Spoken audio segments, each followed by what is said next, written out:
Hi hello नमस्कार सगळ्यांना श्री स्वामी समर्थ। तर आजचा विषय आपला आहे की थंबनेलवरून तुम्ही बघितलंच असेल का आपण शिवण क्लासला जाताना कोणत्या चुका करायच्या नाहीत किंवा कोणाचा फायदा करून घ्यायचा नाही आणि आपल्याला कोणकोणत्या गोष्टी लागणार आहे शिवण क्लासला जाताना या तुम्ही या व्हिडिओमध्ये बघणार आहोत। तर चला तर आपण व्हिडिओला सुरुवात करूया।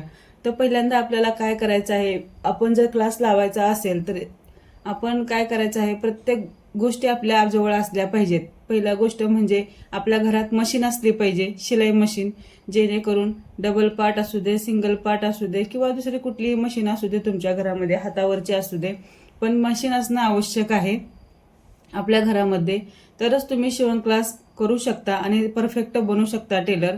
शिवण क्लासला जाताना तुम्ही पण या चुका करत असता नेहमीच की मला येते, मी मोबाईलमध्ये हे बघितलं, मी हे मोबाईलमध्ये हे करू शकते, तर त्या गोष्टीकडे दुर्लक्ष करायचं। या गोष्टीकडे दुर्लक्ष करायचं नाही। शिकवणारा आपल्याला पॉईंट टू पॉईंट शिकवत असतो, पण आपलं लक्ष त्यांच्याकडे नसतं। तर त्या तिथे शिवण क्लास करायच्या आधी आपल्याकडे सर्वप्रथम पाहिजे आहे ती मशीन पाहिजे आहे। मशीन असल्याशिवाय पुढचं पाऊल कुठलंच उचलायचं नाही। असं नाही की शिवण क्लास केल्यानंतरच आपण मशीन घेऊ, मी परफेक्ट झाल्यावरच मशीन घेऊ, तसं नाही। घरात जेव्हा मशीन असेल तुमच्या तेव्हाच तुम्ही टेलर बनू शकता। जर तुमचं स्वप्न असेल की आपण टेलरच बनलं पाहिजे किंवा मला सुद्धा ब्लाऊज आले पाहिजेत, तर तुमच्या घरात मशीन असल्याशिवाय तुम्ही टेलर बनू शकत नाही। का तर तुम्ही शिकून येता पण घरी आपल्याला प्रॅक्टिससाठी मशीन नसते, म्हणून आपण काय करतो तसंच घाळ बसतो। त्यासाठी आपल्याला घरात शिलाई मशीन ही प्रत्येकाच्या घरी असायलाच हवी। आता घरी मशीन झालेले आहेत, पण काही बायका क्लास करत नाहीत किंवा मोबाईलवर बघून सुद्धा शिकत नाहीत। त्यांच्यासाठी भरपूर व्हिडिओ अपलोड झालेले आहेत आपल्या यूट्यूबवर, माझेच नाही पण इतरांचे सुद्धा भरपूर व्हिडिओ अपलोड झालेले आहेत, ते तुम्ही बघून सुद्धा शिवू शकता। पण क्लासला जायच्या आधी जर क्लास करायचा असेल ना, आपण एवढे मोठे पैसे भरायचे आणि तिथं जाऊन आपल्या घरीच मशीन नाही तर आपल्याला करणार काय? मग तिथं 2 महिन्याच्या ऐवजी आपल्याला 6 महिने सुद्धा लागू शकतात।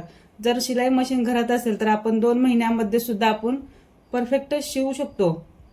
का तर आपण क्लास करून येतो, प्लस आपल्याला क्लास करून येतो आणि नंतर ना आपल्याला घरामध्ये मशीन पण असती, प्लस आपल्या हातात मोबाईल आहे। प्रत्येकाच्या घरात मोबाईल आहे आणि प्रत्येकाच्या हातात मोबाईल सुद्धा आहे।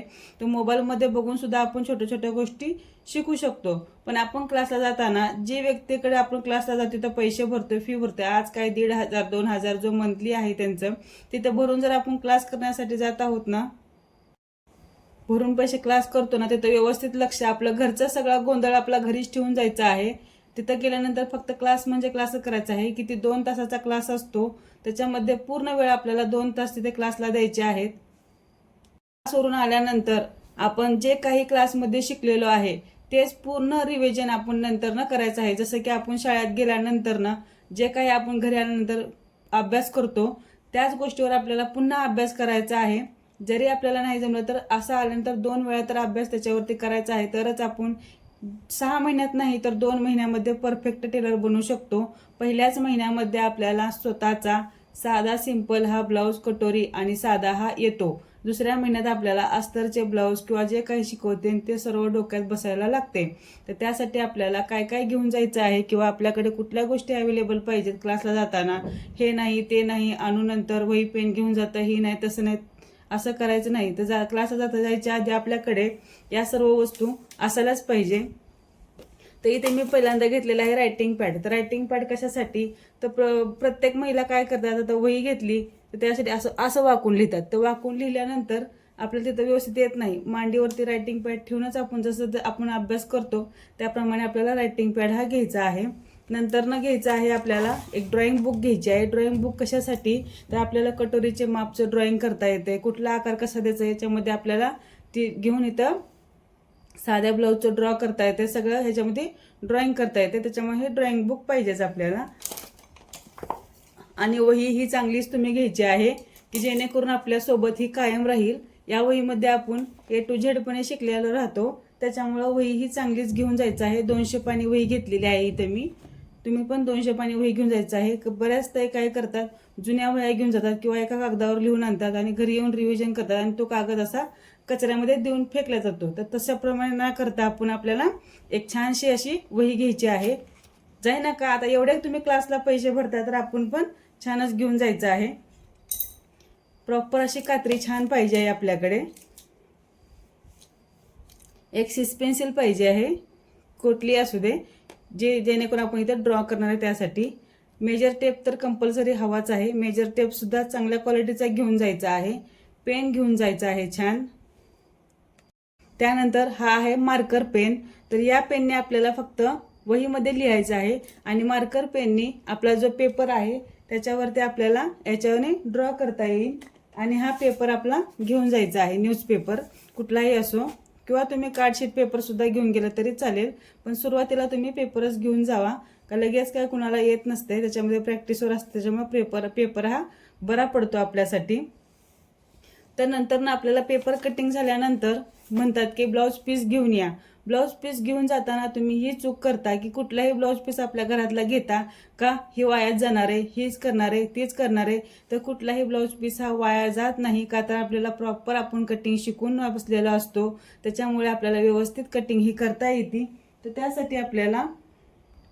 त्यासाठी आपल्याला प्युअर कॉटनचा असा न हलणारा ब्लाऊज पीस हा घेऊन जायचा आहे. खूप छान असा क्वालिटीचा ब्लाऊज पीस घ्यायचा आहे. काही होत नाही, बिघडत नाही, काही नाही. आपल्याला कटिंग करायला सुद्धा सोपा जातो आणि आपल्याला शिवायला सुद्धा सोपा जातो. तो बऱ्याच ताई काय करतात, 10 रुपयाचा पीस ब्लाऊज पीस किंवा एक हलका ब्लाऊज पीस घेऊन जातात. मग त्याच्यावरती आपल्याला धड कटिंगही करता येत नाही, धड त्याच्यामध्ये माप टाकून व्यवस्थित आखून सुद्धा आपल्याला घेता येत नाही. आणि शिवायला गेलं तर सुई धागा हा आपला वरच्यावर राहतो आणि खालच्या खाली राहतो आणि तो गोळा होत जातो. तर असं न करता आपल्याला प्रॉपर टेलर शिकायचंच आहे म्हटल्यानंतर आपल्याकडे या गोष्टी असायलाच हव्यात. तर हा ब्लाऊज पीस हा कॉटनचा घेऊन जायचा आहे.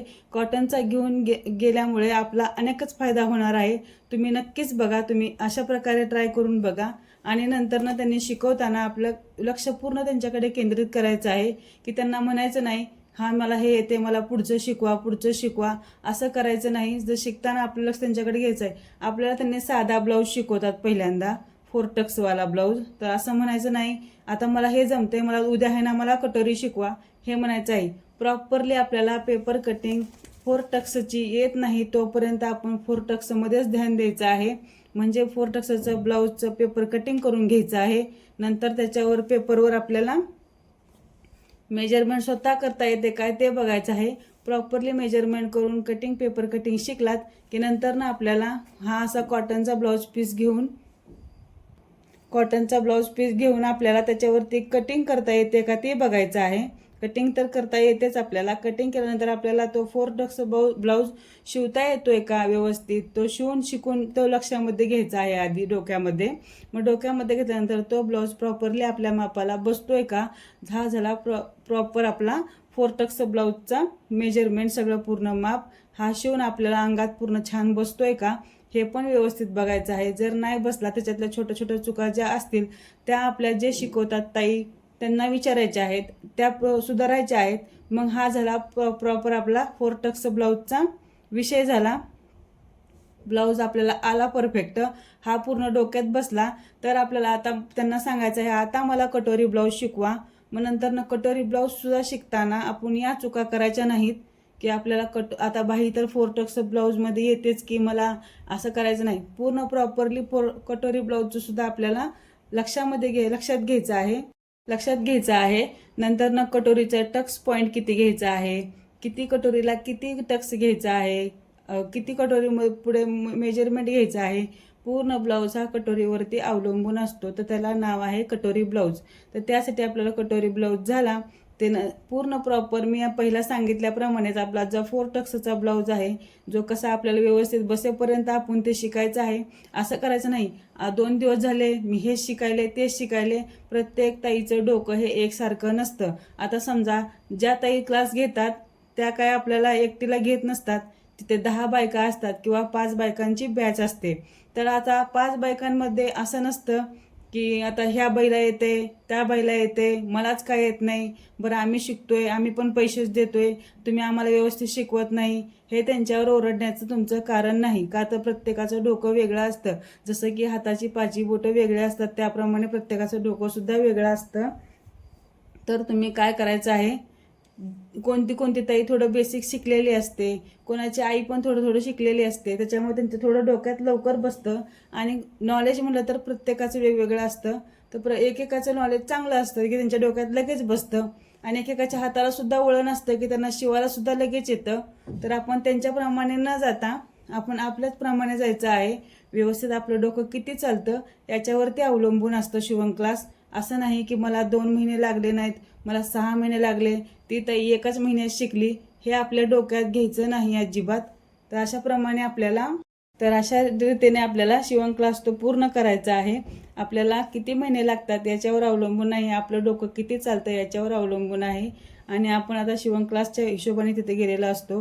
त्याच्याकडे बघून आपल्याला शिक्षण शिकायचं नाही. बघा, वर्गामध्ये पण असताना आपल्या जो 30 मुलींचा पट असतो, त्या 30 मुलींमध्ये काय 30ही मुली सगळ्या हुशार नसतात. त्याच्यामध्ये थोड्या अडाणी, थोड्या निम चांगल्या असतात आणि काही जण प्रॉपरच हुशार असतात. त्याप्रमाणेच आपलंसुद्धा शिवण क्लासला जाताना आपण असं या पद्धतीने मनाची तयारी करून जायचं आहे. तुम्हाला हमखास तुम्ही शिवण क्लास शिकून घेता. आणि जर तुमच्या ह्या सगळ्या गोष्टी छोट्या छोट्या लक्षात आल्या असतील तर मला व्हिडिओला एक छोटासा छान असा लाईक करा. आणि जर वाटलंच पुढचे व्हिडिओ बघावं तर माझ्या व्हिडिओला सबस्क्राईब करून ठेवा. धन्यवाद.